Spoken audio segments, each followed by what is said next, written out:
Auxiliary audio.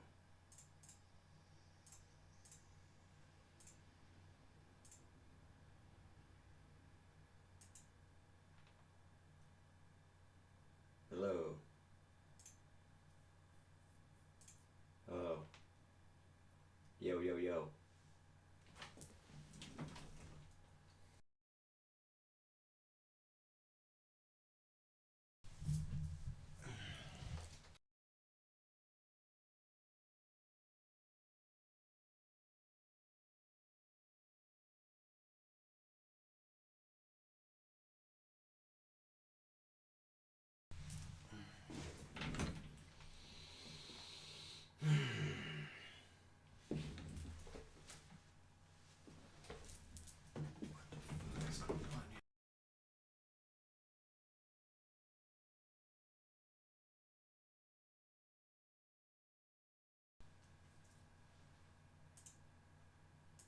Hello. Yo.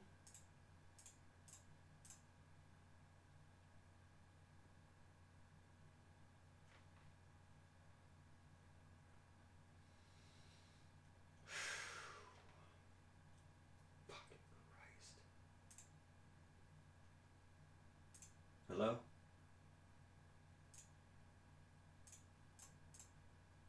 Hello? Hello?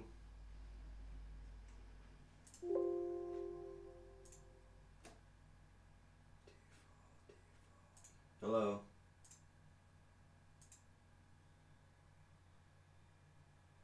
Mic auxiliary audio microphone. What in the hell?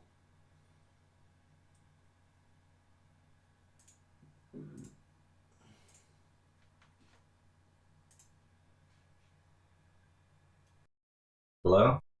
Oh, there we go. All right, let me take a peek at this. Appreciate your patience, guys. I have no idea why this keeps happening. Okay.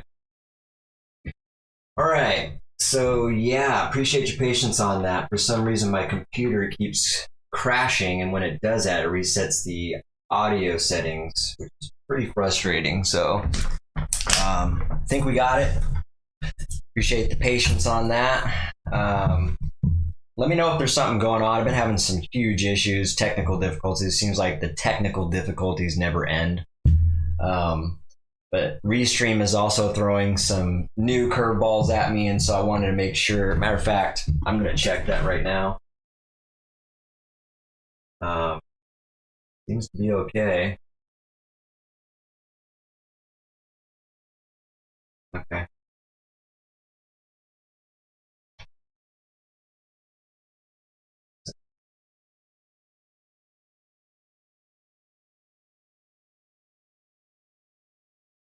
Okay. Well, I think we're good. Like I said, just a lot of technical difficulties. Seems like something always pops up. You know how it goes. So, anyways, welcome back. Glad you made it. If anybody's going to pop in, feel free to share your experience or your comments and your own experiences on what topics I'm going to be discussing today. And yeah, welcome back. And if you watch this on your own time, then I appreciate that as well. So help me keep that momentum running. So let's just kick it off right now. Just so you guys know, this is not a COVID-19 podcast. I know it's called The Virus, so welcome. It's in fact a podcast where we focus on contagious combos and viral viewpoints and talk about things that actually matter. At least what I think matters. Talk a lot about self-improvement, talk a lot about current events, you know, try to stay away from politics, but it seems like it just keeps coming up. But for the most part, don't really focus on politics too much. Just a lot about self-improvement. I'll think about something during the week that I'll record on my mic, bring it up during the podcast. I usually have a ton of things to talk about. I can never get to all of them, and so I got to kind of pick and choose what I can squeeze in with these 2 hours of time that I got. So you can catch us on Facebook, Instagram, YouTube, Twitch, Spotify, and Apple Podcast. give us a follow, give me a share, give me a like, subscribe, and like I said, just help me keep that momentum rolling, because all that stuff is appreciated and kind of helps me get that organic reach just with this simple little click of a button. So take 2 minutes to do that. I know we all like to think that we're busy, too busy to do this and that, too busy to join a podcast. So I always poke fun at people, you know, when I'm putting my posts out there and say, hey, come chat with me in this podcast. You're not doing anything anyway. And the reason I say that is because it's probably true for the most part. A lot of people not really doing anything at this time. So thought it'd be good to just come in and have some conversations, because especially with the snow, a lot of us are snowed in, especially in the Pacific Northwest, although I know the East Coast got snowed in as well. And so I know a lot of us are just trapped at home. And so I think a lot of us got plenty of time, especially right now. So yeah, make time, pop in here, let's have some conversations. I'd love to have you guys on, have your feedback. Hey, how's it going there? Welcome. For some reason, I can't see all the people that are actually on here, so that's interesting. Usually, that's what I mean. Restream is kind of funny. It just keeps changing the settings on it, and so I can't tell if anybody's watching or not. So welcome. Glad to have you here. Trump 2020? Nice. So yeah, let's just kick it off. There's a few things I wanted to talk about. I want to talk a lot about I want to talk about lazy people. I want to talk about this, what's been going on with the status quo, and especially how it's been contributing to the lazy people. I want to talk a little bit about Gina Carano, who, if you guys aren't familiar with her, she's a former UFC fighter who became an actress. She was like the lead female actor on, by the way, is it actor or actress? Because I used to hear actress back in the day, and for some reason they switched that to actor now in general. I don't know if that's something they just didn't want to kind of have as a separation. But anyways, I digress. She was a lead role on The Haywire, and then she's more famously known as one of the characters on The Mandalorian, which I have not seen. Which is on Disney Plus, I believe, so which is a spinoff of the Star Wars. And so yeah, hey, how's it going, man? So this is not about the virus. Matter of fact, you must have just missed it, but the first thing I say on this podcast is that this is not a podcast about COVID-19. This is a podcast where I talk about contagious combos and viral viewpoints. So I talk a lot about things that matter, things of substance, talk a lot about self-improvement, talk a lot about current events, and a lot of things are just on my mind throughout the week that I take note of and I bring to this podcast. So it usually ends up being some good topics, in my opinion, because I have a lot of fruitful conversations with people throughout the week. And so this is a great platform for me to kind of just have a lot of people give me their thoughts. And I love that stuff. So yeah, I came up with the name, man. I came up with the logo. I drew that logo by hand. And so the ideas came to me.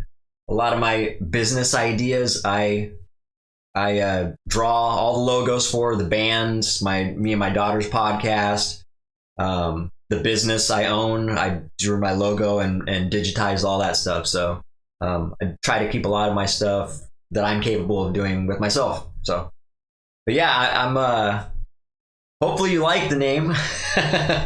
It's not trickery, though. I hope you don't think that I'm trying to reel people in for the virus to have a COVID-19 talk, because to be honest, COVID-19 is getting boring. Although you will find episodes where I talk a lot about it, and we can most certainly talk about it.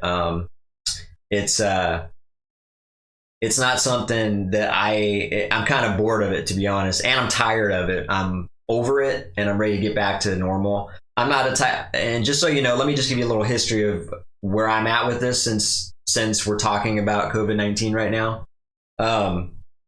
I am not scared of it. I'm not put in fear by the COVID-19. I'm pretty sure I already had it back in January last year. That was the last time I ever got sick, was for 2 weeks. Yeah, and I know you're throwing some numbers at me right now, but again, so I went into depth quite a bit on this topic already in episode Definitely 41, where I went into the CDC statistics. And so usually I don't talk about something that I don't know what I'm talking about. And so I went into the CDC statistics. There we go. And I broke it up by what the age ranges in which you were more susceptible to be at risk of dying from this thing was in all the age groups, and I dialed it in. And so basically, yeah, it's not, I don't think it's, so here's the thing, man. And then I did another thing on it in episode 52, maybe, something like that. If you really want to know about it, you can go back in all my episodes and watch it. We're on YouTube, Facebook, Twitch. I think Twitch doesn't leave the videos up, though, unfortunately. Spotify, Anchor, FM. So I'm on all that stuff. But yeah, I went into all this, and my personal opinion on it is, so here's the thing. You can either get, I'll say it again because this is what I mean by it's boring, because I've already talked about this quite a bit, and all I hear on the news is COVID-19. So I'm bored of it. And so basically what I'm saying is, what my thought is that there's two ways of being immune to this virus. You can either take the vaccine, which has been, synthetically made through the actual virus, right? Or you can naturally get it the old-fashioned way, meaning you can get sick and become immune. And I know a lot of people say that, there's a different amount of period of time that you are immune to it, whether you take the virus or you're naturally immune, whatever the case may be. The whole point is, though, is that we're all going to get it, whether it's through natural, through its, yo, what's up, Brandon King Mod? Good at, did it damage you? Oh, the coronavirus? I was just sick, dude, just for like 2 weeks. I didn't know what it was. So I wasn't, I was just sick, pretty sick, you know what I mean? And I knew it was definitely a good sickness because I was sick for like 2 weeks, and I usually don't get sick. I hardly ever get sick to begin with. So the fact that I was sick for that long really surprised me. And then back in January, we really didn't know anything about it. And I really didn't put that two and two together until summer, fall, when I was like thinking about it. I was like, oh yeah, I probably did have it. But anyways, my point is, if somebody wants to naturally get immune to the virus, the old-fashioned way, what's the harm in that? We know who it targets, the elderly. Like, I'll just call you the elite. Just keep it simple. Like the elite said, it's the elderly and it's people that have preconditions, pre-medical conditions, I guess you could say. So if it targets those people, then those people should probably be taking the vaccine. I'm not saying don't take the vaccine. We know who should be taking the vaccine. So if the people that want to opt in to just naturally be immune, I think they should do that. And as human beings and grown adults, I think we should be able to make that decision for ourselves, you were saying, but I asked if it damaged you, and you said yes. So I asked how. Let's see here.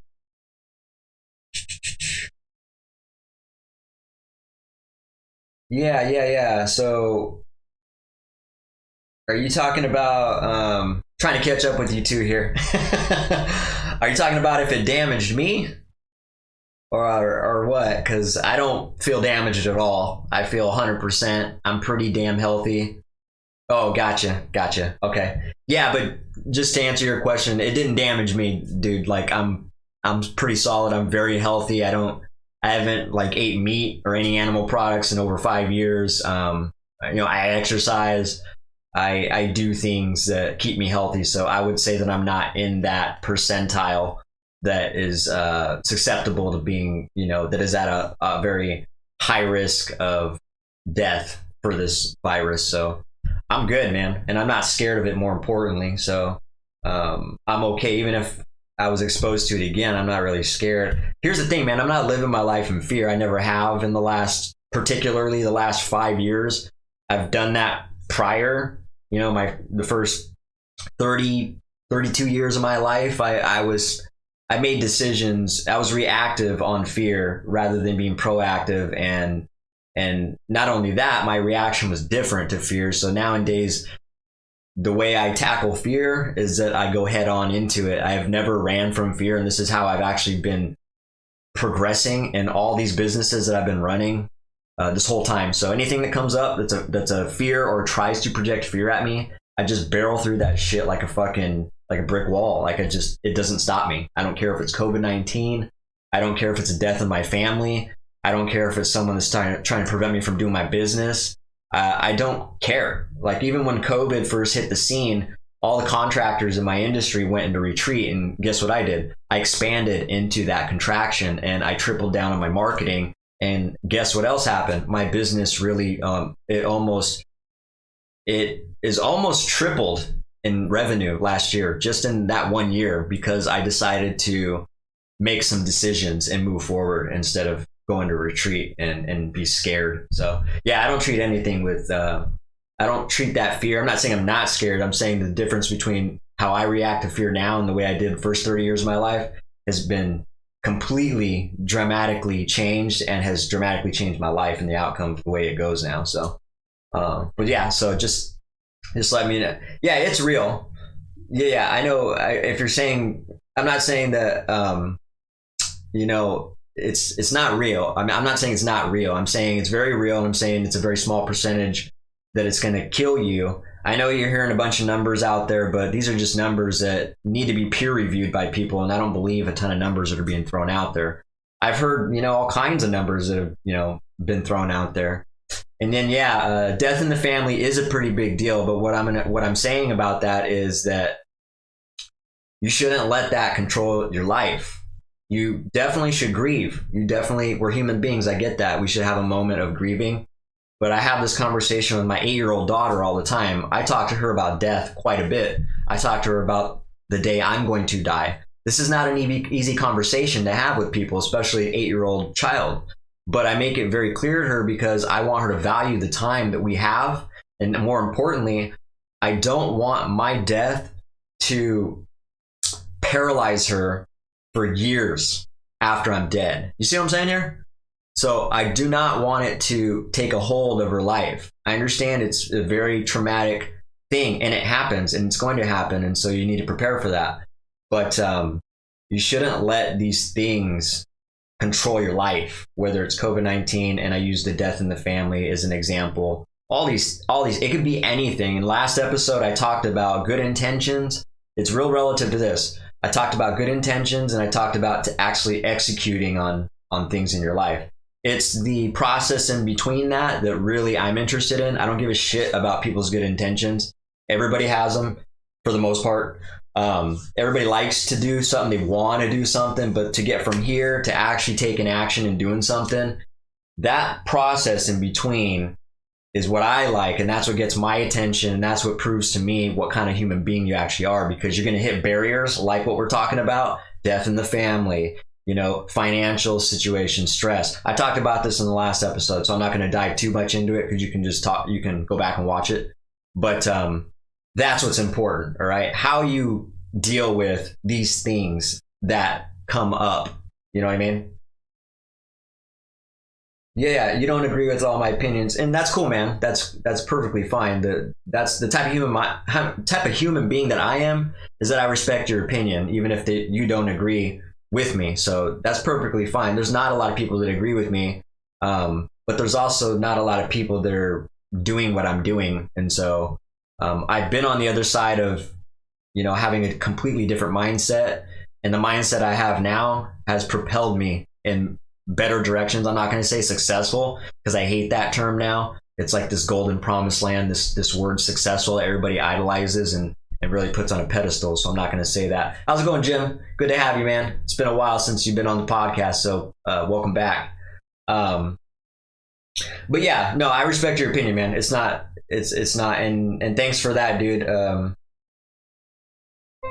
definitely 100% real with my daughter. And if you're interested in what kind of relationship I have with my daughter, you should check out our podcast. It's called The Dynamic Duo. Me and her do our own podcast where we talk about things like this too. And she's pretty sharp for an 8-year-old, I think.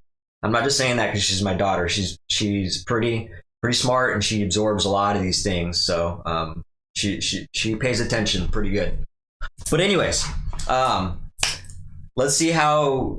I have a lot of other topics to talk about, so if you got time to stick around, I'm interested to hear your opinions on this, and also see if you disagree with a lot of my opinions on these topics as well. But first, the contagious combo for the day. Let me wet my beak real quick.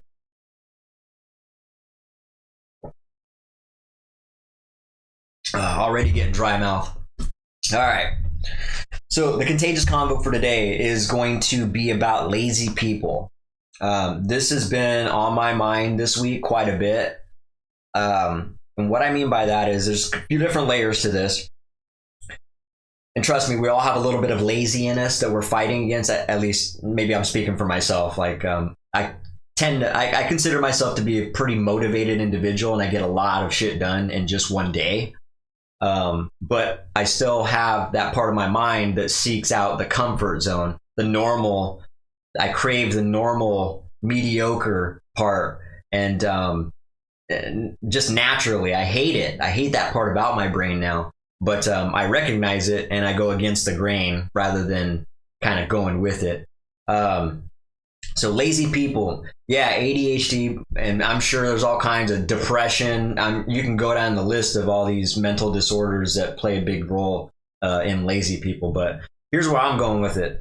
The way lazy people love things, they love green lights to allow them and enable them to be lazy. All right, they love that shit. In a normal world where most people, most jobs, most parents, most partners in relationships, they require you to actually put in work and contribute and be, an actual contributor rather than just a straight consumer or just a person that's not involved at all. They love this world right now, and it's funny because I didn't really think about it until it snowed. We got like a foot of snow over here in the Pacific Northwest. And I think that's probably nothing compared to the East Coast. I think they got quite a bit of snow too. So we got hit pretty hard. And I was thinking, I hate days like this because I'm stuck at home and I had things I needed to do. So I needed to redirect my energy and put it on, today unfortunately, I had to snow shovel quite a bit. So I did that. I did a ton of marketing on all my business platforms. And then I cleaned my house that I've been putting off for literally 6 months. I'm not kidding. I've been really slacking on that, and I gotten so busy that I'm normally a clean freak, but my life just doesn't allow me to keep up with that anymore. Every day and every hour of my day is almost taken up and planned out. It's crazy to even think about, but there's so little of a flexibility in my whole week. Every week, it's all planned out. Every single day, I do almost the same thing. And I allocate the same time for every project. And there's a little flexibility here and there, but for the most part, I know what I'm doing on which day.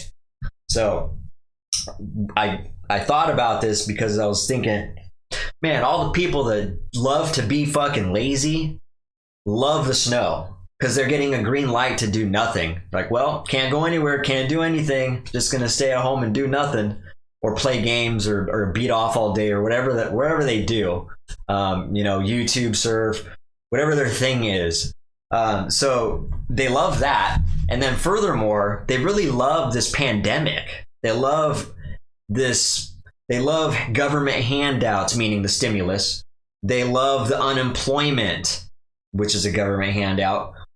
They love any situation where nothing is required of them. And so not only the snow, but the way this pandemic is, it's killing our small business economy and our economy in general.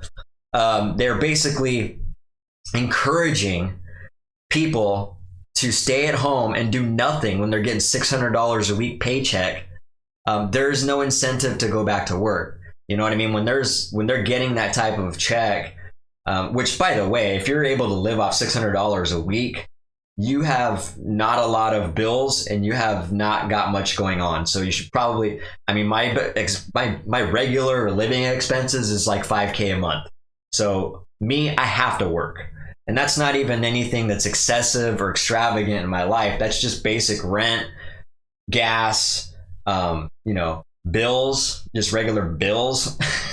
I spend like $800 a month at least on groceries, sometimes $1,000. So yeah, it gets up there pretty quick. So the kids or the adults that haven't grown up are just loving this.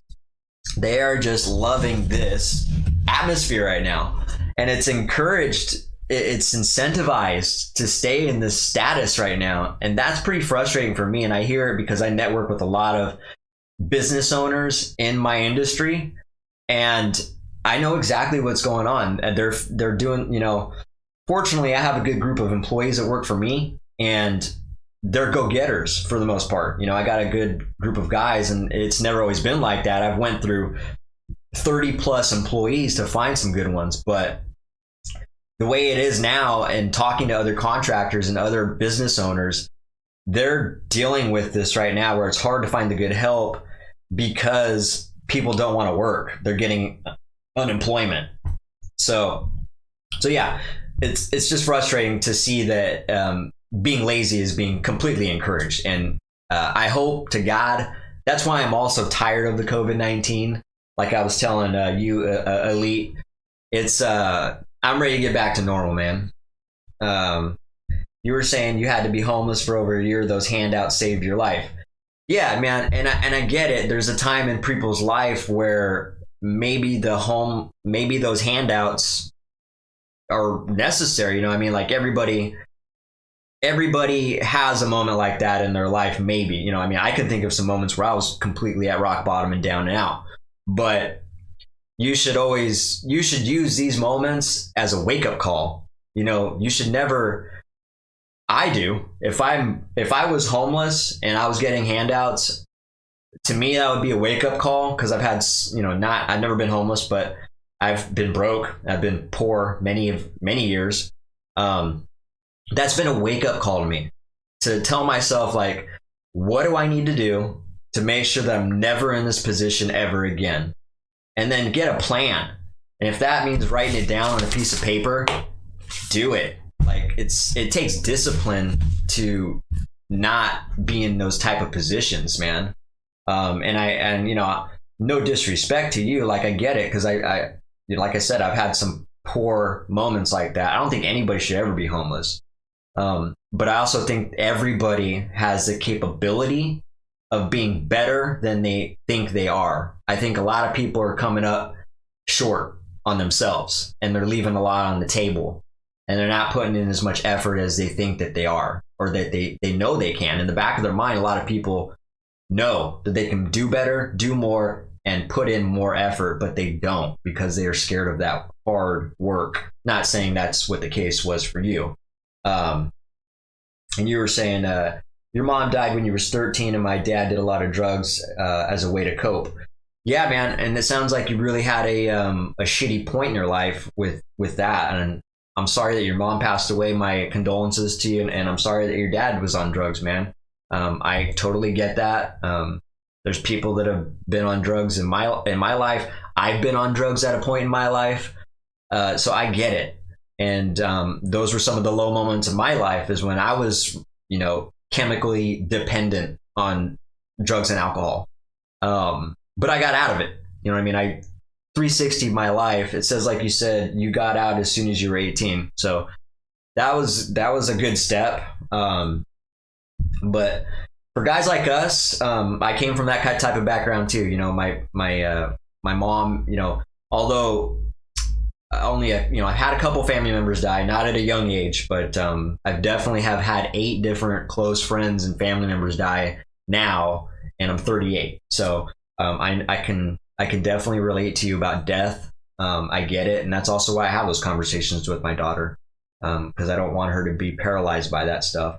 And I'm sure at that young age, it probably really had an impact on you. So yeah, sorry to hear that, and I just hope that you're never ever homeless again, and I hope that you can make better decisions to never have to be in that position again, because you're capable of it. If you're not already in a very good place, you can be, is all I'm saying, and everybody can be, is all I'm saying.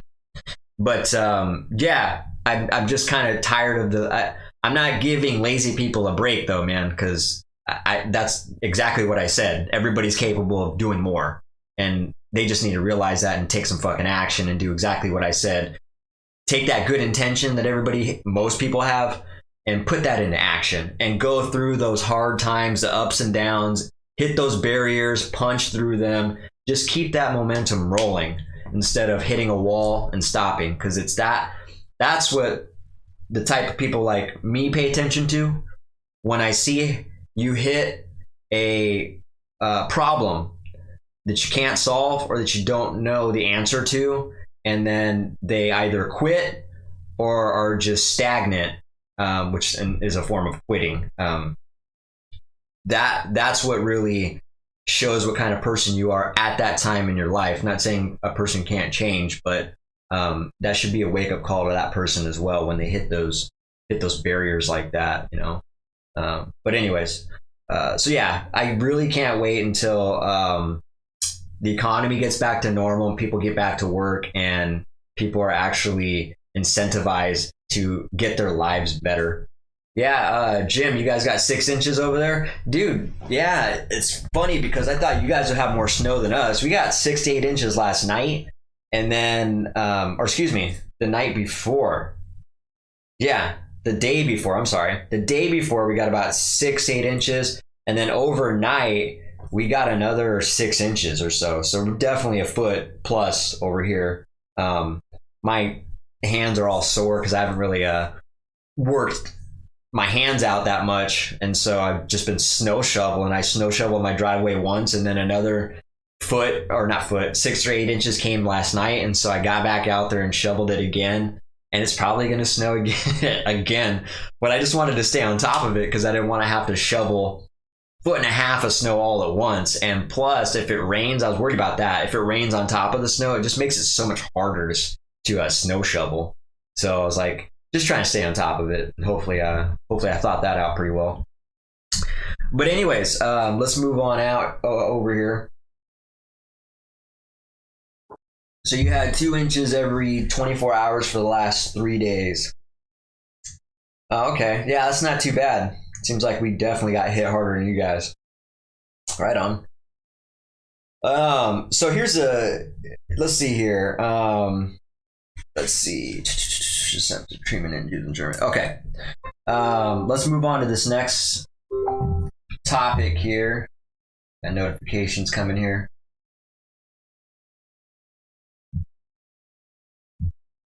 Yo, what's up, Splinter? Good to have you, man. Good to see you, buddy. Or good to chat with you. I guess I can't see you. You can see me though. It's like a one-way mirror, right? You guys can just see everything I'm doing, but I can't see you. It's kind of not fair. So you were saying before he lost his mind, your dad told you that being able to deal with adversity is what makes you a man. Well, it just shows what kind of person you are. I mean, he's right, but really, women can also be that, you know. It's what makes you a person who's fucking determined, is what I would say. And just substitute man with a determined ass person who's not going to give up. I mean, because you could be a little kid that's doing that. You can be a woman that's doing that as well. But yeah, no, I get it. The message is definitely there, and I understand that. He's not wrong. That's exactly what I was talking about. Is it's not about the good intentions, you know what I mean? And it's not even about taking that execution, like, because some people will have a just clean path to the proverbial success finish line, if you will. But it's not even that. I don't even care about that. Even if someone had a clear road to success, I'm not interested in that either. What I'm interested in is hitting that adversity, like you said. That is what catches my attention and shows me where you're at in life, and or what type of person you are at that point in your life. I'm not going to say that shows me what type of person you are, because I feel like people can change. I talked about this in one of my episodes. You wouldn't know it, but when I was a kid, I used to victimize people quite a bit. Stealing, burglary, vandalism, malicious mischief. I spent a lot of time in juvenile hall, and so I straight 180 my whole life from about when I was 16. I did make a couple bad decisions. One's when I was 19, I had a DUI, and had a domestic violence issue with a woman I was in a relationship with when I was like, God, how old was I? 28, maybe 29. So I had made a couple mistakes after that, but when I was a kid, I was complete evil. And so just know that I'm someone who truly believes that you can straight 180 your life and completely turn around your viewpoint, completely turn around your intentions, and just completely reshape and reframe the type of human being you want to be to yourself and to other people. So yeah, I get that, man. I appreciate you giving Elite some positive reinforcement there too. In case you didn't see that, he was saying keep your chin up, shit will get better. If it's not already, I don't know. I guess we're kind of assuming that from the way you said that, maybe you might be in a bad position still. So hopefully not, man. I hope you're in a better place right now, mentally and whatever, financially, physically, all that good stuff. So and if not, then like you said, keep your head up, man.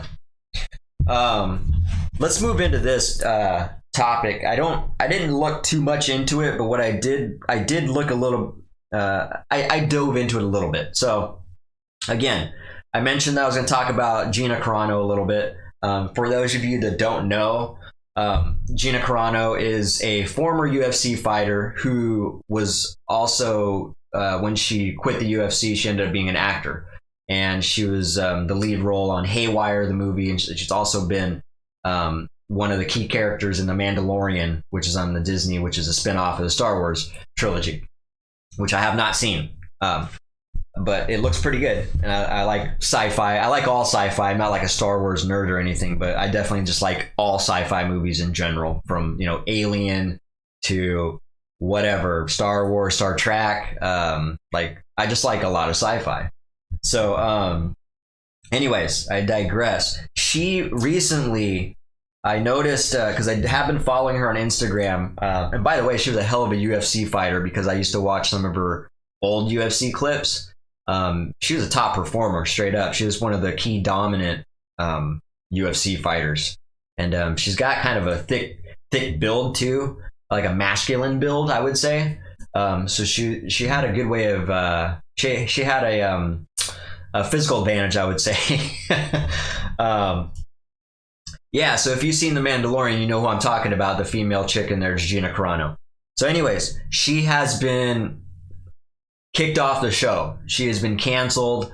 The cancel culture hit her hard. And basically what happened was she was accused of, I guess, I don't even know what you call it, maybe disrespecting culture, or I don't even know, disregarding cultural history, maybe. I don't know. You call it what you want. I wrote down her exact statement on here. But yeah, George Lucas, I imagine is his name, from whoever's the director for The Mandalorian, didn't want to be associated with that and canceled her and said she's not going to be on here anymore. But here's what she said. Compare current political dissension to the treatment of Jewish Germany. Jews were beaten in the streets, not by soldiers, but by their neighbors, even by children. Because history is edited, most people today don't realize that to get to the point where Nazi soldiers could easily round up thousands of Jews, the government first made their own neighbors hate them, let me reread that. The government first made their own neighbors hate them simply for being Jews. How is this any different from hating someone for their own political issues? That's what she said. Now, when I hear that, I don't really see any disrespect in that. I mean, maybe if a Jewish person heard that, they might, and they wanted to be they wanted to reach for to be offended. They could maybe say I don't know. Maybe they could say, how dare you compare that to this? It's nothing like that, maybe. But coming from someone who's been through it, maybe, or had family members that went through it, they might, there's a little more validation. You know what I mean? They went through it, but I think there was an honest, good intention with this. What she basically was saying, from what I heard, what's up, Primordial Chum Sock? Dude, that name is hilarious, by the way. I love Primordial. By the way, the death metal band that I am in, we've had it, it's been around for 6 years. That's what this is, Primordial Atrocity. By the way, how do you like the killer hats here? I'm going to talk about this hat actually and the Viral Viewpoint and give you my thoughts. But yeah, Primordial Atrocity is the name of my band, so I love that word, man. Good choice. But anyways, back to this. So in a nutshell, what I gathered from her statement is that she was just saying that, oh, by the way, Zucks, don't cancel me, man. All I'm doing is repeating a statement here. I'm not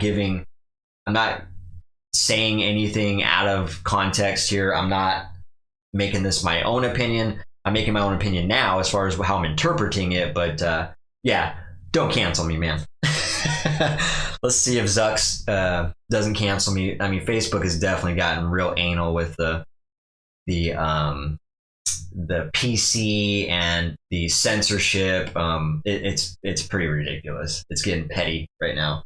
But anyways, the way I interpreted to this message was she was just saying it's relative to the politics right now. They're using propaganda to get your neighbor to hate you and or a side, left or right side, which is the same thing they did back in Nazi Germany. They got this message out there that people should hate Jews, and that's how it started. It was a seed that was planted and an inception that was formed. And so really there's a lot of, I mean, you could say that's for any hate group, really. That's how hate groups are formed. You get someone with the message, you get someone potentially with someone who's a powerful speaker, someone who's probably idolized, someone who has good rhetoric, and they put a bad message out there, they put a hate message out there, and people just eat it up, especially if they're misinformed. You got a misinformed person that gets fed some ill advice and some bad rhetoric. They definitely will eat that up because they have no guidance. They're misguided. Much like I was when I was a kid. That's why I was such a bad kid. I was misguided. I didn't have my dad around. My dad didn't die, but he left when I was 3 years old, so he might as well have died. So I was stuck with stepdads through my life, and we never got along. I was never going to be told by another stepdad what to do. I was misguided, so I looked to friends who were guiding me, and they completely were poor decision makers, and that's why I made poor decisions as well. And so, same thing, same concept. The reason why I was bringing that up is because you tell a misguided person some hateful rhetoric like that, and they eat it up. They're looking for direction, and here's a direction to follow now. That's what I interpreted from her message. So the fact that George Lucas is a coward, in my opinion, and just cancels her like that, for her just making her own opinion that honestly was not even offensive to me. I don't see anything offensive in that statement. Let me know if you guys heard anything offensive in that, or if maybe you can see how that might be offensive other than the way I pointed out earlier, because I just don't see it, man. And so now I haven't watched the show. I imagine she's probably got a really powerful character role in that series. She must, because I see her all the time on like trailers and stuff like that for that show, and she looks like she does a great job in that show. And she seems like she's a good actor too. So it's really sad that that happens, and so you're never safe. Your position is never safe. The moment you get comfy and you start voicing your opinion like that, you got to be aware that there's going to be people that will take offense. There's people reaching for offense. We live in a world where there's a ton of victims waiting to happen. this victim mentality, and nobody wants to get out of it. There's an overwhelming amount of them. And so you just got to keep that in mind when you're voicing your opinion. I'm not telling people to walk on eggshells. I'm just saying when you voice your opinion like that, just be ready to have an argument. And I'm not saying argument as in, a heated anger based argument, just an argument of disagreement. Just be ready to have that nowadays, because there's a ton of people that are reaching out to be victims, even when it's not there. And so unfortunately, she's not on the show. She's not going to be ever again, from what George Lucas said. And that's that. So on to new things for her from this moment forward, apparently. And she's already put out things on her Instagram that she's going to be starting a new project that's going very well. So I think she's got a lot of support, and she's got a huge following. So I have no doubt that she's going to be successful still. At least doing well. So yeah, that is that. Here's let's see here. Separate this so I know what I'm talking about here. All right, so I'm gonna get into a little bit of veganism topics, because I don't talk about it much on this show, because I realize it's not a cup of tea for everybody, but it's very much a part of my life. And so every now and then you're going to get some of that on this episode. It's just probably like the third time I've ever talked about veganism, and I'm almost on 60 episodes, and they're all 2 hours apiece. So got a lot of hours into this already, and so I'm pretty good at not pushing that propaganda out there. So George Lucas sold his soul when he sold LucasArts to Disney. Yeah, I mean, you're probably right. There's probably some truth to that,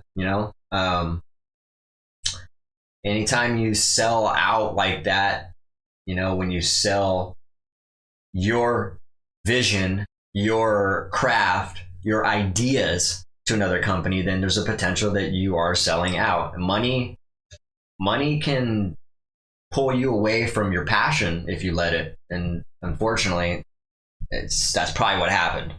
So yeah, I don't disagree with you. There's some truth to that, I think. So yeah, getting into the viral viewpoint here. The viral viewpoint is going to be a little bit about veganism, and it's not what you think, actually. I'm going to actually call myself out a little bit on this because of a real recent scenario that I did. And so if you don't know, I am vegan. I only eat plants. I only have ate plants for over 5 years now. And I absolutely love it. I love the lifestyle. I love being healthy and not having to eat meat and stuff like that. I feel like that stuff was just bad on my body. I feel much different than I did when I actually was consuming meat. So just know that I am passionate about that. No disrespect to the meat eaters out there. I get it. That kind of also goes, with all due respect, it also goes back into the misinformed part as well. There's, we've been eating meat for 10,000 years or whatever it is. And we've been misinformed along that way. I understand back then we needed to eat meat because that was all that was around, but it has changed. This is 2021 and I almost said 2020.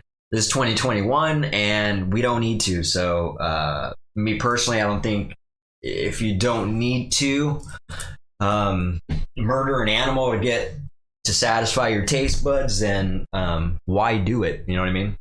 So it's as simple as that for me. Plus, there's a ton of other angles that I follow. But the reason why I wanted to talk about it was, so first of all, let's get into this. Let's start with this first, and then we're going to go into, there's a two-part thing to this. So Jim Carrey put out he's been doing this a lot.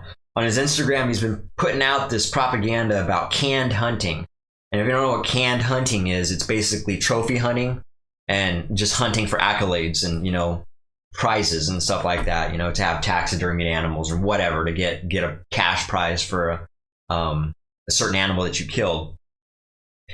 And a lot of it on his videos is lions, people killing male lions.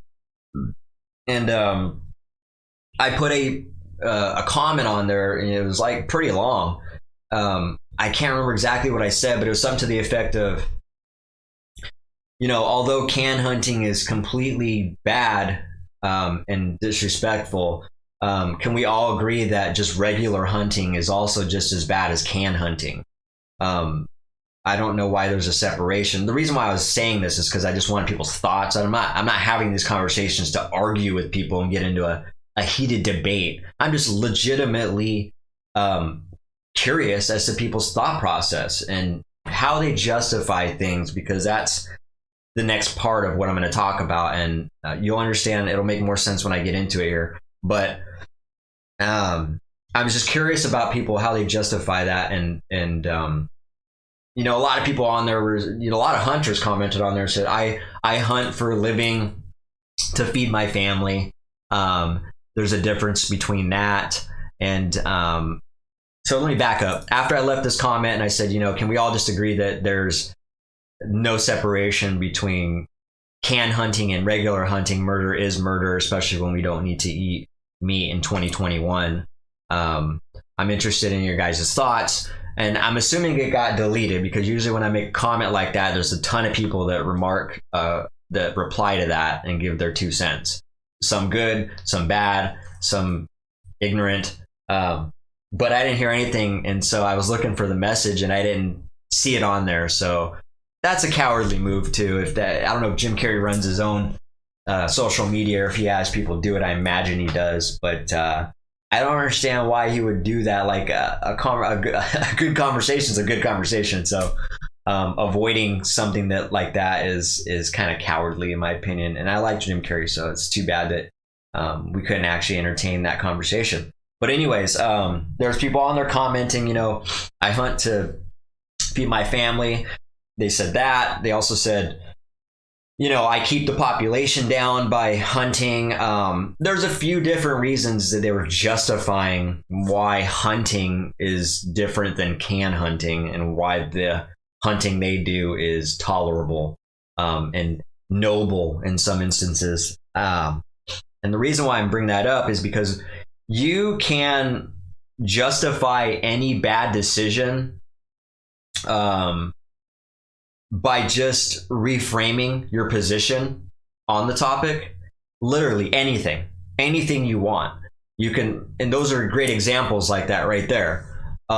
You could say it, because if you wanted to hunt, you would say something like that, like, oh, well, I'm actually contributing to this. You're going to start looking for reasons to justify your actions and your thought process and your ethics and your morals. I think in the back of their head, they know it's pretty much just pretty bad. You know what I mean? Like, it's just, if there's people like me doing this, and I mean, I'm not the only one. There's vegans out there who have been vegan for like 30 years. They're perfectly fine. They're perfectly healthy. There's athletes. I don't know if you've seen The Game Changers yet, but that was a movie that I went to theaters with my daughter to watch, and I bought those tickets 6 months in advance. I knew that movie was going to be a huge impact on people because of the big names that were in there. You know what I mean? Jackie Chan, Arnold Schwarzenegger, James Cameron, Nimai Delgado, Patrick Baboumian. They had a lot of big names and a lot of big athletes, top athletes, that were performing at the top of their game, setting world records and things like that. So we have proven that it's not necessary. So that's all I'm saying is, like, I would have much more respect for people. And I said this on one of the first episodes that I ever did on the virus. I would have much more respect for people that just are honest with themselves. And what I mean by that is, if they're like, okay, fine,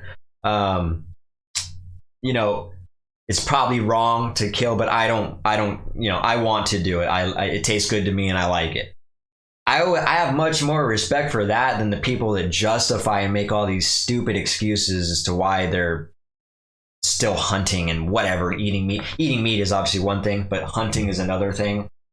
Saying that you're controlling the population with hunting is fucking absurd.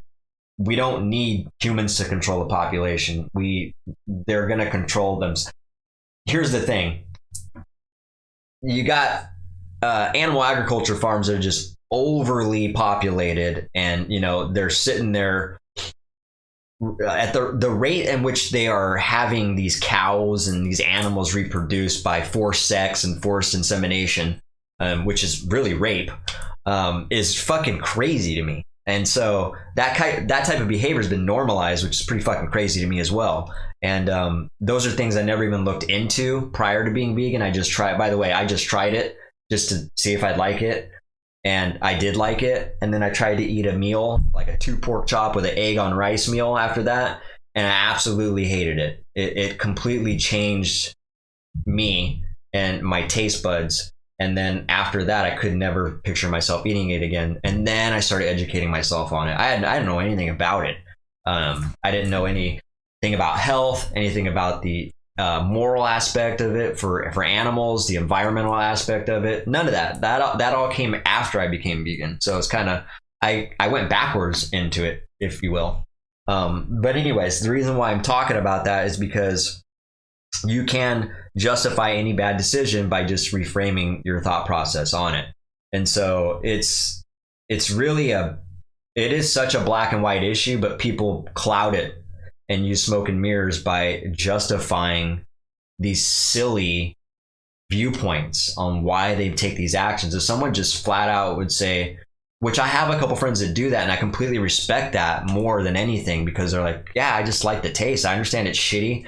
I understand I'm contributing to the death and demand of it, but I like it and I don't want to give it up. I respect that. I mean, I don't agree with it, but I respect the fact that person's not lying to themselves, and they're not lying in general. They're just being completely honest, and they're being honest about not being able to control their putting their appetite and their taste buds over the life of another being.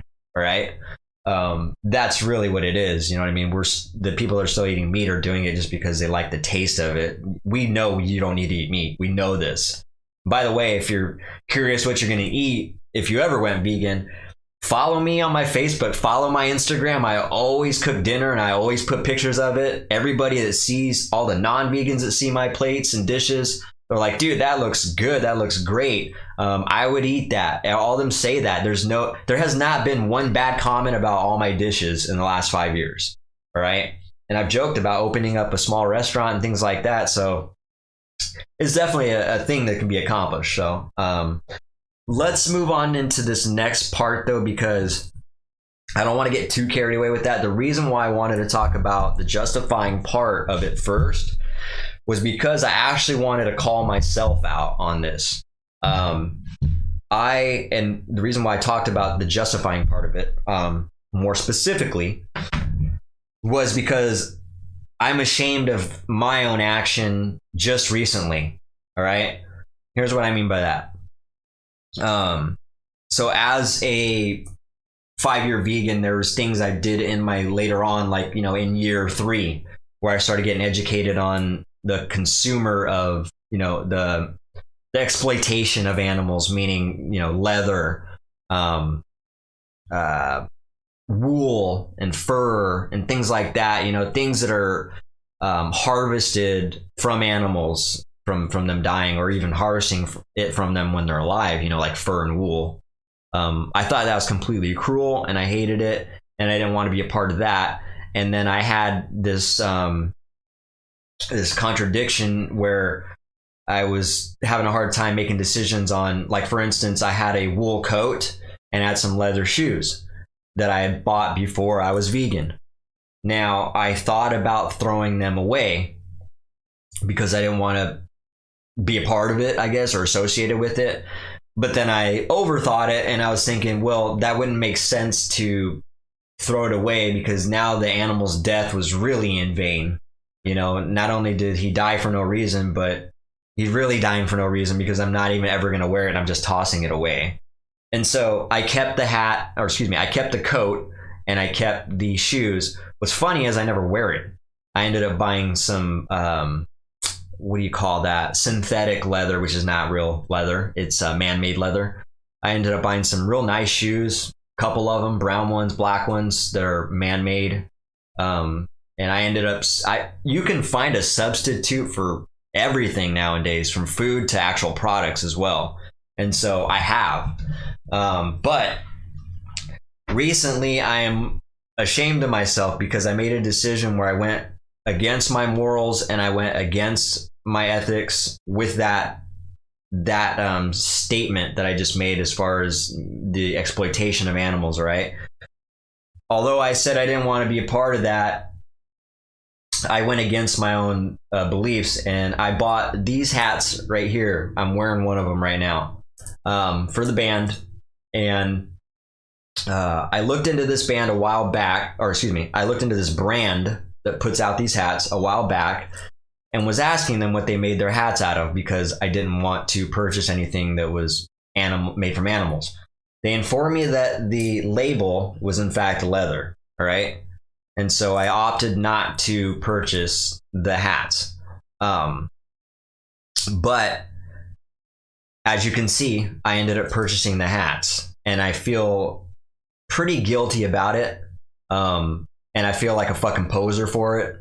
I feel like I kind of let myself down doing that. And I don't think I'm going to do it again. But here's why I talked about the justification, because I was talking to another vegan friend of mine, and I let him know, because he was looking at the hats and he was like thinking about getting one. And I was like, just so you know, that's leather label on there. And he was like, oh, really?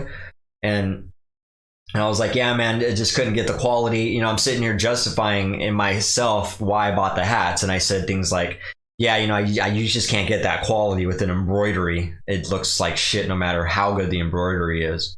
And so I justified that. And then the other justification was, you know, I was like, you know, if it makes you feel better, the animal's already dead.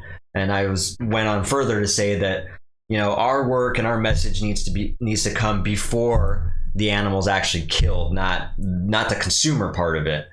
And although there's some truth to that, in the back of my mind, I know that I'm still contributing to the demand of the leather industry when I buy it.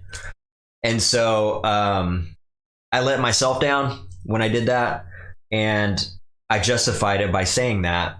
And although I still think that there's more, that there is truth to that, meaning that the primary focus needs to come before the animal's actually slain, rather than the actual demand of it. I firmly believe that. I know that a lot of people will say, well, if there's no demand for it, there'll be no, there's not going to be any of it.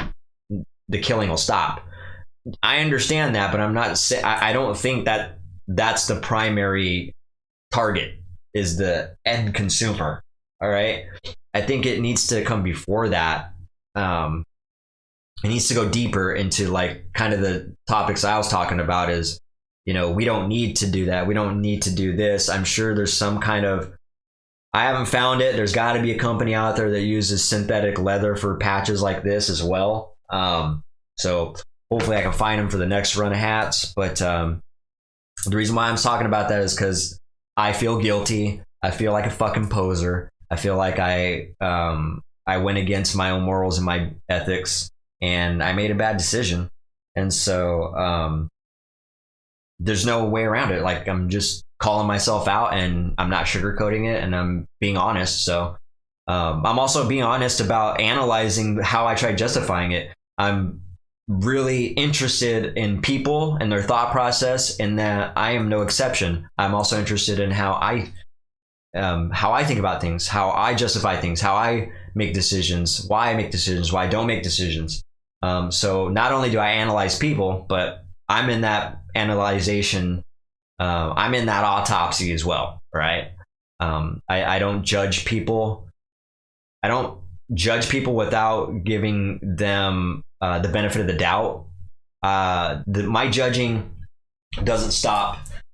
I don't just make a judgment and stop. I'll make a light judgment, maybe. We're all judgmental.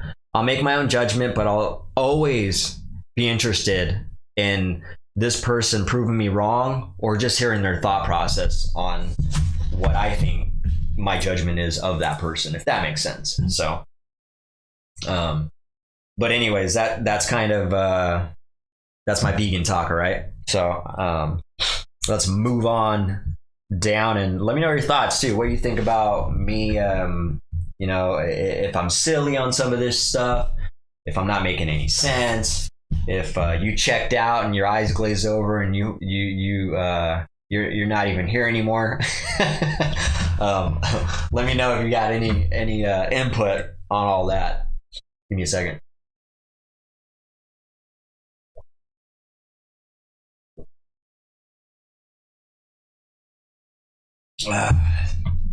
Yeah, talk about selling your soul. I feel like I sold my soul when I bought these hats. I will say these hats came out really, really sick though.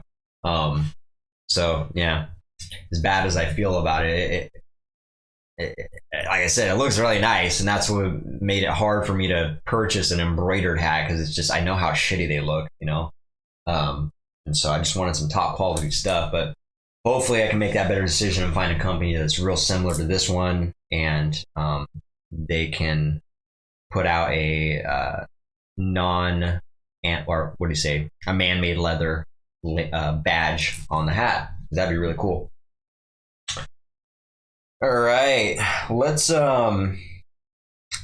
start diving into. I'm gonna hit up these rants and see how long I can go with some of these rants because I feel like there's a little bit we can go into with this. First of all, let's start with the Tampa Bay Buccaneers. This is a little bit of a rant here. So, as you may know, the Tampa Bay Buccaneers won the Super Bowl, right? I think. I don't know. I don't watch sports anymore. I love sports, but I just haven't made the time to get involved with it. Particularly after the Seahawks got robbed of their Super Bowl when they played the Steelers. I don't know if anybody remembers that, but that was the last football year that I was highly committed and really invested in that season. That was the season they had Sean Alexander and who was that? I think it was Joe Juravicius. Is that his last name? Last name was Juravicius. And who else did they have? They had a really good squad. I mean, Sean Alexander was the MVP of the year that year. Anyways, long story short, that Super Bowl was the Super Bowl they got robbed, and there was 3 bad referee calls, 2 offensive pass interferences and some other one too. Just blatant calls that reversed the whole winning aspect it basically robbed the Seahawks of winning that. But that really put a stain in my mouth after I seen the politics in the sports. And even after that, all the refs, or 2 of the refs, admitted that they made a bad call. And that there was one ref that said he would have dreams of that and or nightmares even that about that call that he made because he knew he fucked up. But anyways, I was so invested in that season that when that happened, I was like, wow, they really just got robbed by the referees and politics of this game. I was like, you couldn't even, the refs were playing the game. The players weren't even playing the game. And that put a huge bad taste in my mouth. Since then, I just couldn't bring myself to watch football except for when the Seahawks actually won the Super Bowl. I did watch that one because that was kind of full circle after they got robbed. And I was like, oh my God, they got a chance to win. And then they won. So well deserved. And so, but after that, I haven't watched any football games. But anyways, good job to the Tampa Bay Bucks. The reason why I'm talking about this is because they showed on the news, they keep kind of picking and prodding at all the celebration that was going on with the Tampa Bay fans out there, whether it's in the streets or on the boats. They showed people in the boats out there having parties, and they're really just focusing on the fact that nobody's wearing a mask, right? And again, this goes back to, see what I mean? We always get in, maybe this is a coronavirus podcast after all. it always kind of just inserts itself into my topics. But yeah, they seem to be highly focused on the fact that they weren't wearing masks. And then, tons of people are chiming in like, oh, great, they're spreading it all over the place. And you know what I mean? Just complete disregard of health. But again, it goes back to what I was saying earlier. If you are you have a medical condition that is detrimental, and you know, if you got something that you could potentially die from, especially if you catch a virus, you need to take the vaccine. If you're an older individual that's 49 or above, you need to take the vaccine. If you're scared of that, you know, I think it was in that bracket range. So actually it was 49 to like 60 or 69. I can't remember. It was like episode 41 when I went over these statistics, but 49 to whatever age, it was still 99.5% chance of dying, I want to say. It was really small. And then 79 and above, I think it ended up being 95.5% chance, which is the biggest percent of not survive, or biggest chance of surviving rather. And so there's almost a 5% chance that you could die from it, which I guess is a pretty substantial percentage. But again, if you didn't want to take that chance, you should take the shot. And so all I was saying was, when I'm seeing this, again, it just kind of goes, when I was talking about it earlier, it goes hand in hand with people getting upset with them for celebrating. If the people out there that are susceptible to die from it, take the shot, or don't go anywhere. Stay at home until you get the shot, or until everybody's vaccinated, or whatever it is. I don't think they should assume that everybody should take the shot, or that everybody should be scared of it. You know what I mean? Oh, what's up, Jim? Oh, you got your second shot, huh? Good for you, man. Because I think how old are you? Because I think you're definitely in that age range, probably, that you need to take that shot. So it makes sense for you to take that shot. Yeah, and if you have any underlying conditions, exactly. That's really, we all know who it targets. Like I said, I don't have the stats in front of me anymore. This was 20 episodes back. So yeah, they say 75% needs to be vaccinated.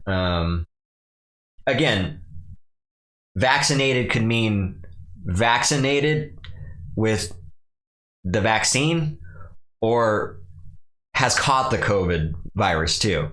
It's just one and the same, is in my opinion. If you've already gotten it, then you're going to be immune to it. Oh, okay. 63. All right. You had the mild one last year, huh? Yeah. And so, I don't really pay attention to what they say. I just can't believe any of that shit. Fauci's been proven to be very inconsistent. He doesn't even know the actual facts. So I'm certainly not going to pay attention and take advice from someone who doesn't know the facts. We're all just kind of learning this. But I will take the majority of this information, and if they say, those age groups are basically susceptible to die, then, or it's susceptible to die within those percentages, then they probably should take it just to be safe. You know what I mean? But yeah, and again, I heard it last 9 months to a year, and you said you heard it last for 2 months. You see what I'm saying here? There's inconsistent information being told to you, to me, to the public. It really just depends on. We don't know. Nobody knows. The people that are telling us that it only lasts for months, and the people saying that it only lasts for a year, they don't know. I'm going to chalk it up for they just simply don't know. Now they're saying you cannot pass it from the shot now. Of course. Now, I talked about this a couple episodes back. I will tell you that this push to take the shot is really being fed and structured like a sales pitch. And this has come from someone who's in sales. The whole structure of a sales pitch is really inside this message. You created the fear and the doubt. You created the urgency. You created the limitation. Like, oh, we only have enough shots for this and that. Literally every part of a perfect sales pitch formula has been utilized in this propaganda to take the shot. Hell, they even incentivize with money. They're going to incentivize people to pay them to take the shot. And so that really strikes me as odd when you start forming something out like an old school sales pitch. That just turns me off immediately.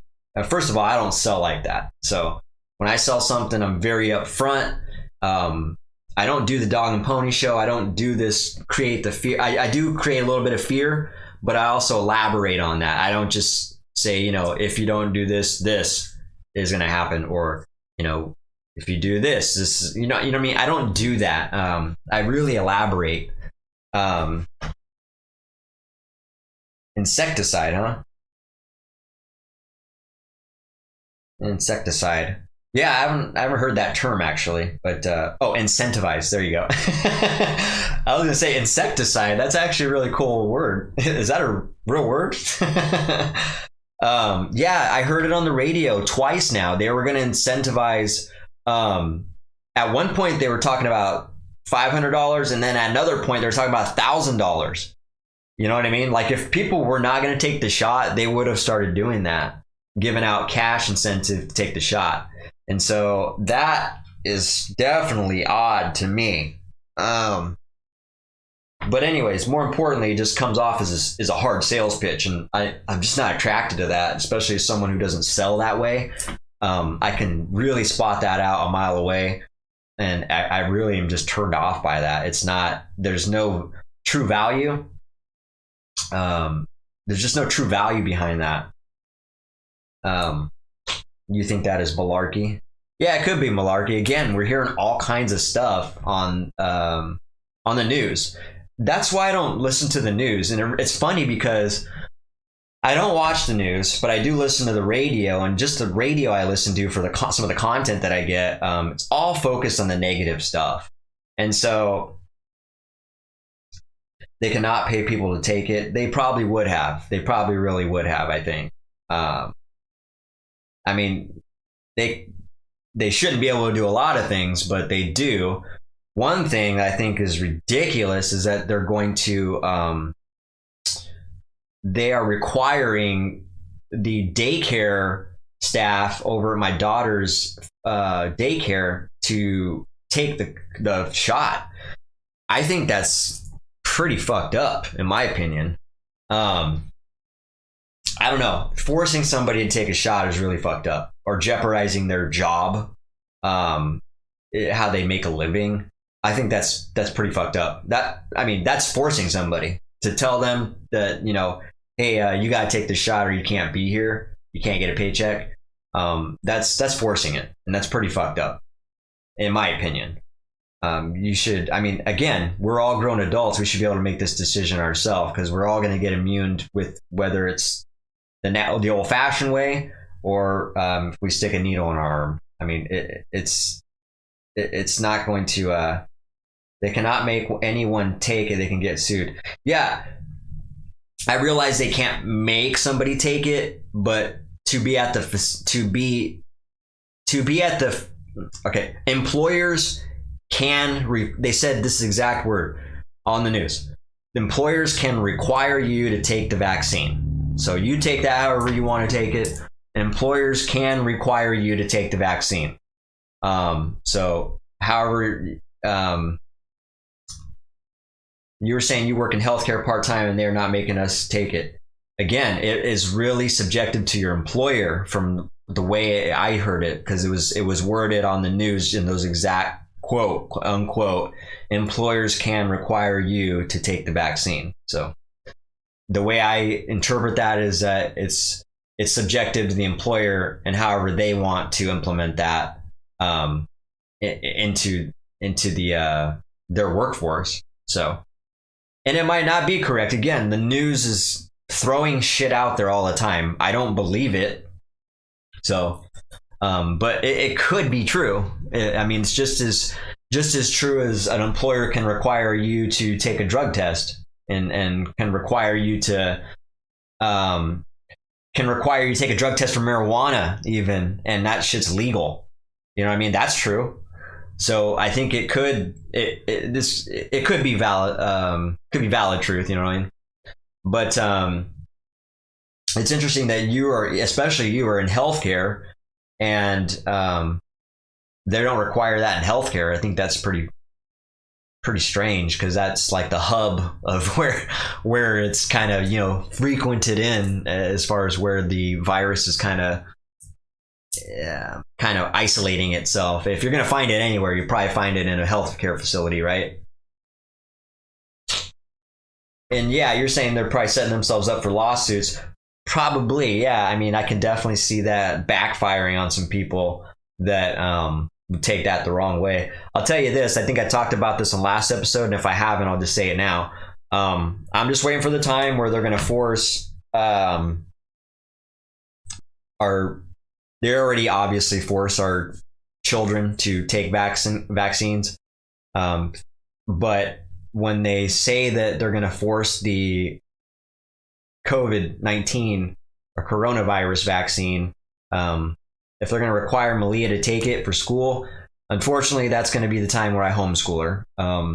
I just don't want to be forced to have to take a shot. I don't want her to be subjected to that.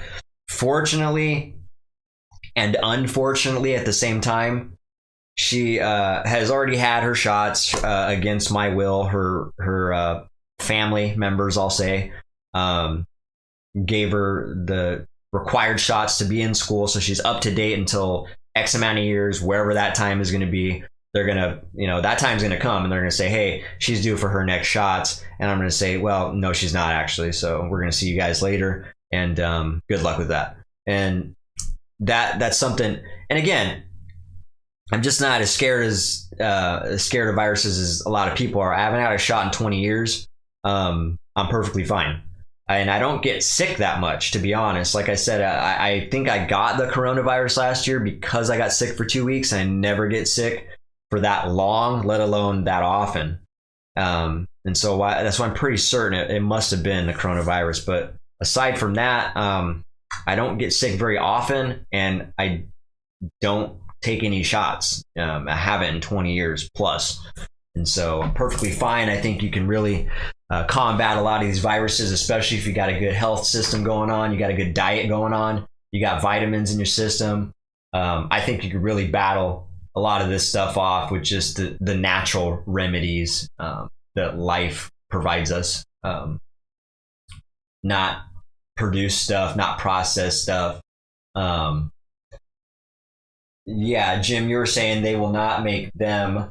I think children are less susceptible to get it and get real sick now. Out of all the sick people, they're saying the kids are like 13% of all the cases. Yeah, from what I heard on the, not only that, I also heard from, I think, the CDC. Don't quote me, I'm not 100% sure on this, but they also said that there has been no proof that there's been a transmission from children to adults. So the children having to wear masks is ridiculous still, if that's true. You were saying you had a coworker just pass away from COVID, though, January 30th. And again, I mean, I would be interested to know. I mean, you got to be careful with what information you're getting when it comes to the COVID deaths, because we've already found out that they've been labeling COVID-19 deaths. They've been labeling random stuff as COVID-19 deaths, up to as crazy as just a gunshot. Someone, you know, was shot, and then they call that a COVID-19 death too. So, yeah. And again, Mary, you're saying our sister has it. Right, you probably got it too. If you haven't had it already, I've already had it. I'm not saying it's not real. I'm saying it's not as. I'm saying the COVID-19 is real. The pandemic is fake. That's my personal opinion. I don't think a pandemic should be. I don't think with those small percentiles, Since we talk about this so much, I think what I'm going to do is go back to the CDC statistics and have this just posted somewhere right up front in case we actually get up to this, because when I went over the CDC statistics, the probability of someone dying from this was very, very low, except for people that were 79 years and older, and even that was 95.5% chance of survival rate. So that's still a pretty good chance. I know that's still a good chance, like 4.5% chance of you actually dying, which in that case, I would say take the vaccine. But we're all going to get it, whether you get it through a vaccine or you get it the old fashioned way. And so I guess a person has to make that decision as to how they want to do that. People, I don't understand why people are scared to get sick. I know you're scared to die for sure, but again, we know that who it's targeting. People who have those conditions, that we're talking about, medical conditions that are going to make them susceptible of dying from this thing. And then the elderly, people that are 79 years or older. So those people should take the vaccine. But other than that, we're all going to get it. And the herd immunity is going to happen. It's just, how do we want it to happen, in my opinion? And so I think putting people in this fear is so, I don't know. It's sad, to be honest, because a lot of us aren't doing anything because they're in fear. And furthermore, that's also why, I talked about lazy people earlier in the podcast. They're feeding off that too. The fear is giving the green light and enabling lazy people to not have to do anything, because now they're not required to do anything. Like, well, can't go anywhere because of the coronavirus. But the lazy people just fucking love that. They love that. They love the snow because they can't go anywhere. They love when people don't require anything of them. And so that's another whole angle of it as well. But they do not have the virus in the vaccine, Ben. The vaccine was derived from the virus. Am I wrong? I'm saying the vaccine is not in the virus. I'm saying you will get immune through the virus. You're going to be immune through the virus, or you're going to be immune through a vaccine, right? Correct me if I'm wrong on that, but I'm pretty certain that's how it works. And then you were saying, Mary, you were saying a vaccine probably won't give long-lasting lung damage. A vaccine won't give long-lasting lung damage, so I'll get it that way when it's available to me. Yeah, there you go. If you think you'll have long-lasting lung damage from it, then, I haven't heard anything from the CDC that says that all ages, no matter what you are, is going to get long-lasting lung damage, though. So maybe I should probably do a little more research into the lung damage part of it, because you're the first person that told me about long-lasting lung damage. I've only heard that term right now. Maybe I'm not getting enough news on the lung damage part of it, but is that only targeting a certain age group, the lung damage part of it? Or is that just anybody who gets it? If a 5-year-old gets it, are they going to have long-lasting lung damage? If a 79-year-old individual gets it, are they going to have long-lasting lung damage? Maybe. And so if that becomes a fear, then you should probably get the vaccine. And then you were saying they use an R and an A type that boosts your immune system to fight it if you get COVID. Okay, so they use an R and an A. The vaccine helps you build up the body's immune. Right. The vaccine gives you antibodies and fighter cells or whatnot to combat the virus from re-entering your body again. Now, I understand that process of it, but your body also does that naturally when you get a virus. So, and I know we're hearing mixed stories on how long you're immune, whether, if you get it naturally, it only lasts for a couple months. And if you get it through a vaccine, it might last a few years or whatever. I don't know what to believe when it comes to the longevity of the immune system. You can get lung damage if you get the pneumonia part of COVID. Okay. Is that all age groups? Is this I'm interested in like real specific statistics, not like you can get lung damage if you get pneumonia part. Who are we talking about? The people that are in those age groups? Like, is this from all ages then? I don't know. You know what I mean? Like, at what point should we start being afraid? You know what I mean? Because we can definitely reach to everything to be afraid of. You know, we can easily find something to be afraid of, is what I'm saying.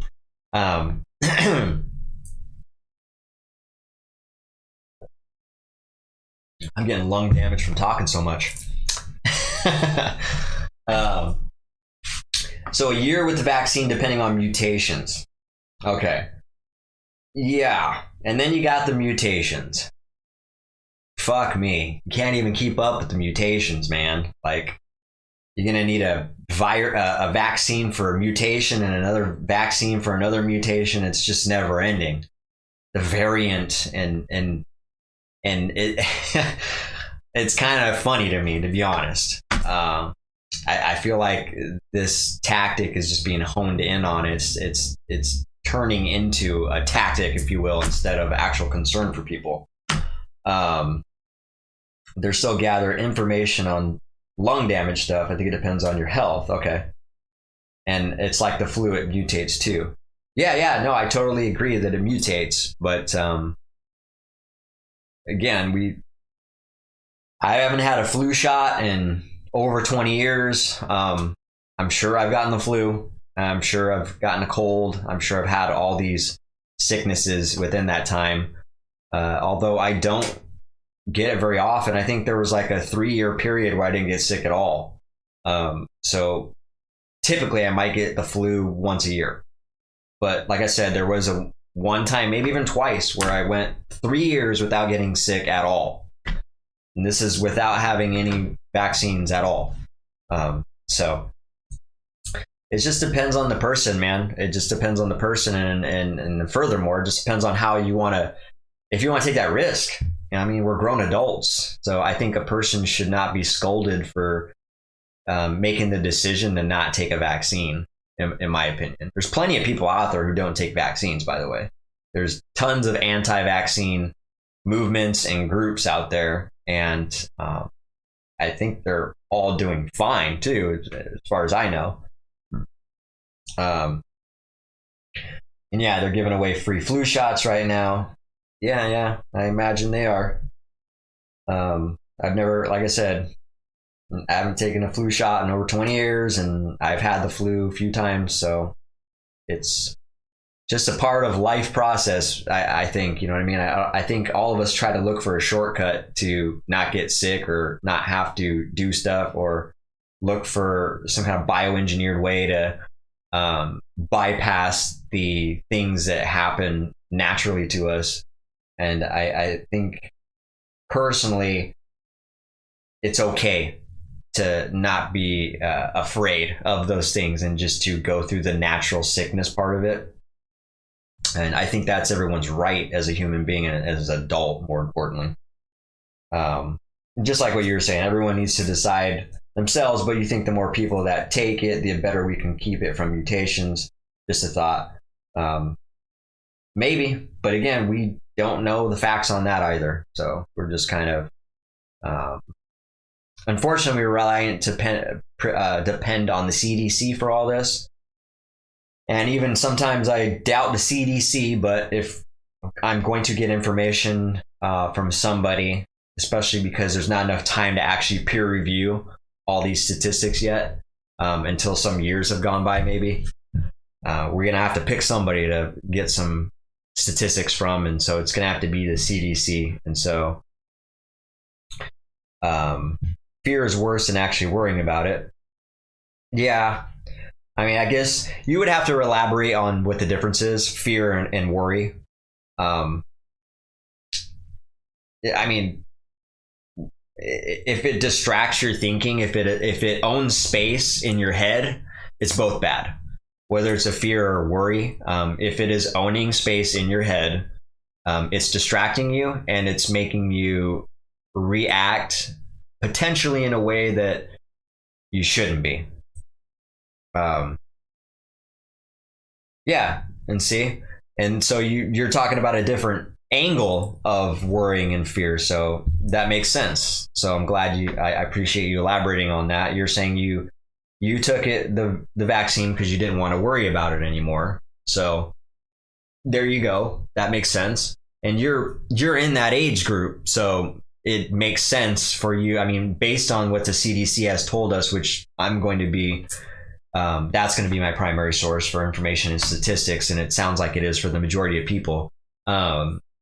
That's what you should do, and that's what they're telling a lot of people to do, really, no matter if you're in that age group or not. They're just telling everybody to take it, even the people that aren't at risk or that only have 99.7% chance of surviving. They're telling those people to take the vaccine too. And so it's just, it's overreacting, in my opinion. I'm not saying don't react. I'm saying a lot of people are overreacting, and it's owning space in your head, and you're being completely controlled by it. You can't even move forward in your life. And again, I know like a lot of lazy people are loving this right now because it just gives them an excuse to be lazy and not do anything because nothing is expected of them. So they're like using that as an excuse, calling out of work, getting that unemployment. There's just so many benefits with the way the economy is structured right now for lazy people. People are just not ambitious. They love this. This is just really formatted so well for people that have no ambition right now. And so that's pretty frustrating for me, especially like when I network with a lot of small business owners and contractors. I hear about the struggles of trying to get good help and employees that are, not coming to work because they're getting unemployment, not coming to work because they're scared of the COVID. Those type of things, you know what I mean? And so that's what frustrates me. And like I said, unfortunately, I have some good employees that haven't really taken that path. They've really just been working with me, and I've been keeping them busy, and I'm providing work. So I've been fortunate, but it's not the same for all small. I'm a small business, though, still. And so a company that might have 30 or plus home employees, or 50 employees, they're probably hurting right now. So you were saying well, you got the mild one and it knocked you down. Lucky it was before any mutations. Okay. How's Michaela? You mean Malia? I think you meant Malia. Malia's fantastic, man. She's or are you talking about Michaela, my niece? Talking about my daughter Malia or Michaela, my niece? Well, I answer both. I haven't really spoke with Michaela in a while. I think she's popped on and off our podcast, The Dynamic Duo, a couple times we chatted, but I haven't spoke with her in years, as far as like, since the, okay, so you're talking about Michaela. That's my niece. Yeah, I think she's doing fantastic. I mean, unless there's something that I'm not aware of that happened. Hopefully she's okay. Hopefully everything's fine. Hopefully you're not going anywhere with this and gonna drop some bad news on me about her. But as far as I know, she's doing great. Oh, she had the COVID. Okay. I don't know. I'm sure she's fine. As far as I know, she's healthy, so I'm sure she's fine. She's not in that age group that should be worried. So she seems to be healthy. So I think she's perfectly fine. I didn't know that, so that's news to me.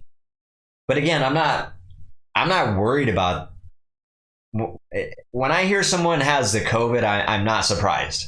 It's not like it's not a thing to me.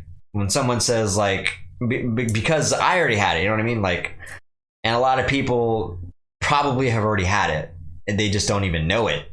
And so I think when people, there's this facade of the COVID-19 and the coronavirus being deadly. So when someone has it, it's got to be projected like, oh, this person had the COVID. Oh, that person had the COVID. And so I think it's just this, it's playing into that fear thing. You know what I mean? Like, we've probably all had it. Majority of us have all had it. It's almost impossible to live in this world where we're not socializing and not transmitting a virus that's so easy to fucking spread. So it's not a surprise to me when someone has COVID. It's like, oh, okay, right on. You welcome to the club type thing. You know what I mean? She announced it on your show just before Thanksgiving. Oh, I totally forgot about that, man. So yeah, that was my bad. If she did say she had it, I don't remember. I actually, now that you say that, I vaguely remember that. I just completely forgot about that. So that was back in November then. So I'm sure she's fine again. And that just also tells you how of a non-issue it is to me. When someone has the COVID, I mean, if like, I mean, if I had like a 79-year-old grandpa, or, you know, that said he had the COVID, that would stick in my head, because because he's at risk of dying, right? That's more substantial to me. And so unless it's someone I know who has a health condition or is older and has a, you know, that's a health condition, it's just not going to be any substance to me at all. It's not even an issue. It's a non-issue, really. So, but yeah, I'm sure, let's see, Danny was glad. He said he was not going there on Thanksgiving. Oh, that's right. You're right. Now yep. You just reintroduced those conversations into my memory. So, yep. Yeah, that's a good idea, actually. I should ask her how, again, she's not going to know how her lungs were affected unless she got tested, right? I think. I mean, unless she can obviously tell a difference, but I honestly don't think that's a way to validate whether or not you had something going on with you, unless it's really apparent. If it's something slight, it's one of those things where it's one of those things that, how do I explain this? People let things get to their head. You know what I mean? It's kind of like if you think something's wrong with you, you're sitting there just thinking really hard about something wrong with you. And you're like, oh yeah, that seems like it's wrong. That seems like something's off there, you know, about your body maybe. You're probably perfectly just fine. It's just the fact that you're sitting there focused on something and you're kind of reaching for a possibility of something being out of order. So I think the only true way is to test your lungs or whatever we're testing before and then after said virus and, you know, all this whatever kind of whatever process you've been through. So oh, and her husband had it too. Okay. Yeah, again, everybody's got it. So I just assume everybody's got the COVID-19, so it's not even a shock to me when someone says I got it, or, you know, our whole family got it. And like I've had plenty of people talk to me about this, you know, oh, this person's got it, they got a quarantine now, and so on and so forth. It's like, okay, I'm literally just like, welcome to the club. Like, we all got it, so you'll be fine. But yeah, but anyways, I don't know. I just have a positive attitude about it, so I'm not really too negative on it, unless it's like I said, unless it's someone that I know that has a medical history problem, or if they're old, have that problem going on. So I'm gonna move past that really quick. Let's get on to the reason why we got into that was because of the Tampa Bay Buccaneers celebrating on the water without masks on, and so that's funny, we got back into that. So I'm gonna talk about so yeah, you were saying if they had it, you can ask them about the pneumonia, is what I was getting at. And yeah, absolutely, I like that idea, actually. So I can always ask, but that's as far as I'll get, is just what their, you know, their analysis of it was. And so if there was a substantial difference in their health, that's the only way I would know. But if there's something slightly off, I think there's a potential that could just be in someone's head. You know what I'm saying? I hope that makes sense. But yeah, that's a great idea. for the people that actually tested positive, I'm going to, that'd be a good way to kind of pick their brains and see, what kind of effect did this, now that we validated you actually had it, what kind of effects did this have on your lung? Did you notice any effects, any obvious signs that were that affected your lung or your body in general, pneumonia? So that's a great idea. Maybe I should, what I can do is invite people that have tested positive for coronavirus on one of these coming episodes and talk a little bit about their experience. And that would be a great way to approach that. All right, so real quick here, let's tap into my other rants here. Actually, I'll just pick one of these rants since we're running out of time here. This rant is bothering me, or this has been bothering me lately. So I don't know if you guys know, but I recently just became a new gun owner, and I went into that on one of the podcasts about yeah, exactly. I'll gauge it, the effects and the thinking exactly. But yeah, I just became a new gun owner, and it's a whole new world for me as a person who came from, I absolutely hated guns, especially after being shot at in Tacoma and Hilltop 5 years ago. I absolutely had a very bad experience, and it kind of frightened me of pistols. And that whole scenario turned me off of guns. But the whole last year has prompted me to put my frame of mind. I talked about this on the other episode when I talked about the new gun owner aspect. And so I won't dive too much into it, and I want to focus more on what I was going to talk about, being a rant. But yeah, just to give you a quick history, I hated guns. But after last year, the riots, the protesting, people getting, just crazy stuff, and then I watch videos of home invasions and all these transitional spots where people are getting robbed and shot, and just harm is being done to them and or their family. It really just put things into perspective where, it's everybody's individual responsibility to take care of themselves and not have to rely on police. Not that there's anything bad about police. I love, I like cops. I'm not a cop hater at all. I have admiration for cops. I understand there's a bad seed, but I never put the bad officer. I never put all the officers in a box and put them in that bad seed category. So, but anyways, as a new gun owner, I've been training. I've been going into these gun shops and testing my new firearm, making sure red dot sights sighted in properly, doing all these things. I've been spending a lot of time with safety. I'm big on safety. This is my thing with being a new gun owner, is like, I do not want to take, I want to take a disgusting amount of accountability and safety precautions. I'm just that way. I always have been.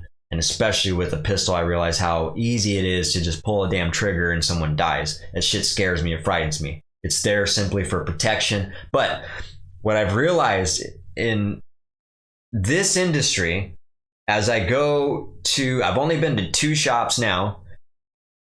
There is a lot of douchebags that work in these stores.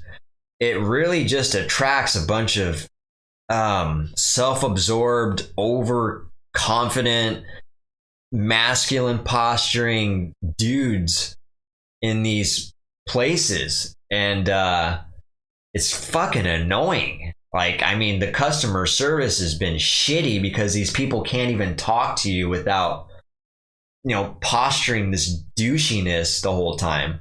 I will say I had the guy who actually sold me my gun was super cool. He was the only guy really that I didn't get that feeling from. But yeah, the one shop I went to at the shooting range, all the dudes in there, super douchey, super self-absorbed, super, peacocking and posturing and puffing the chest out, and, just real quick to talk to you, and just real kind of not only douchey, but just disrespectful.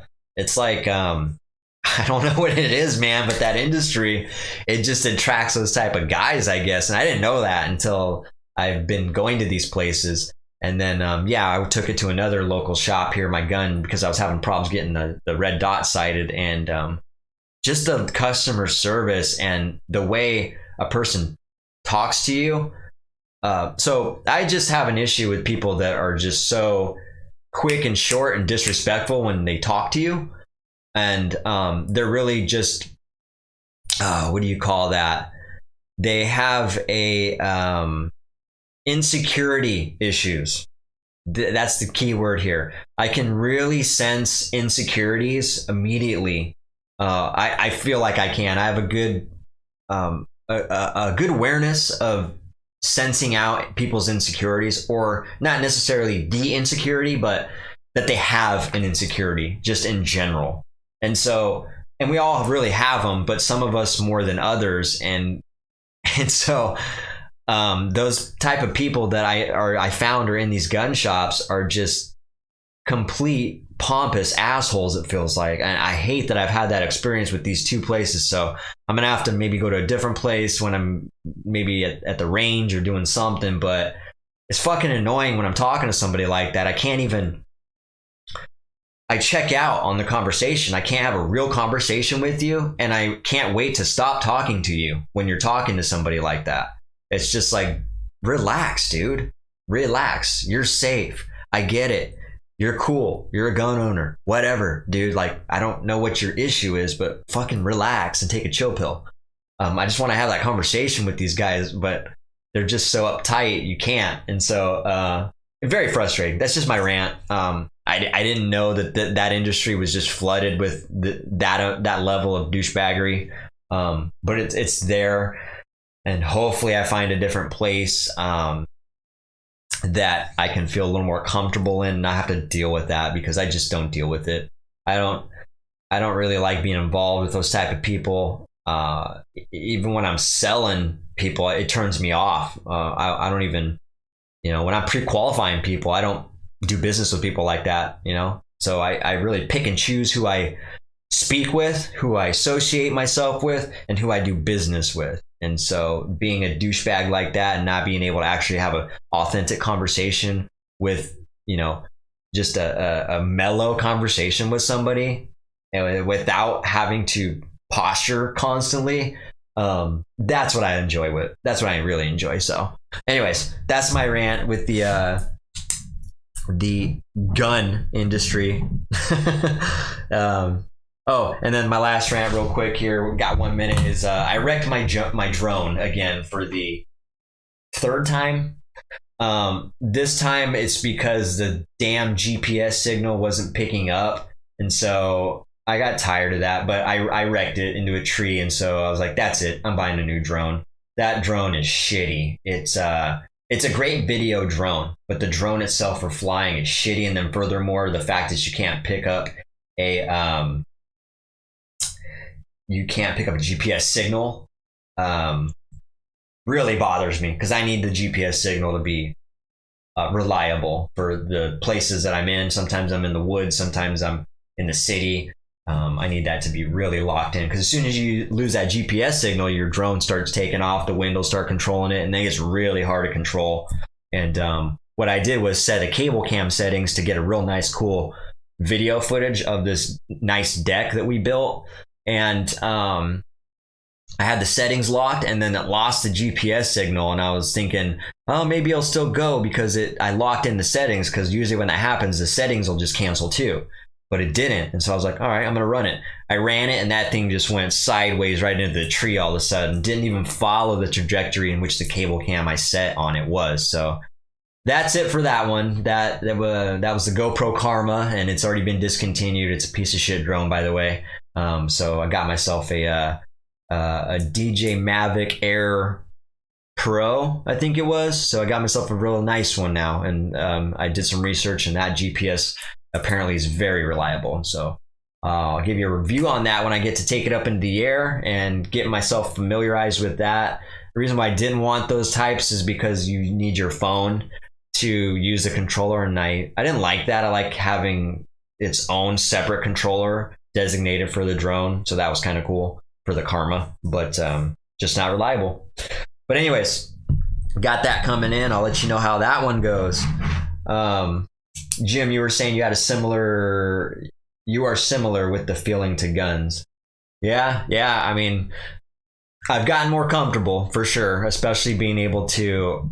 It's the safety thing, you know what I mean? Like I got a Navy SEAL guy who trains me, and he's all about that safety. And so, like everything that he's been teaching me has been really good techniques. Like I mean, he hasn't sped me through the process. He's really focused on draw technique, finger placement, how hands are being positioned as you draw, all these little things that he's really taken his time to help me with. And so like I said, I'm real focused on that safety, because it's not about having the gun to posture. It's about it's a safety emergency tool. So and it's everyone's individual responsibility now, I believe. So, but it's also the responsibility to actually be safe with it, especially when you got kids involved and you got family members around. So something I'll be going over with Malia when we, I already have. I've talked to her a lot about it and safety, and don't ever touch the gun. Don't ever,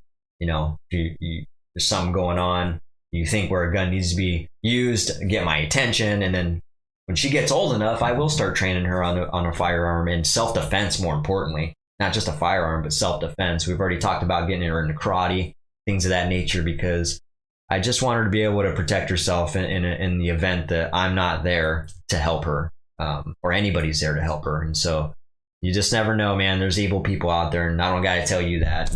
Unfortunately, we live in that world where you just don't know sometimes. So just being safe and getting them emergency skills in your tool belt is really important. So all right, Jim, thanks for chatting with me, man. It's been good. It's been a while, so I appreciate you giving me your thoughts and contributing to the conversation. I always like you for that, man, so I appreciate that.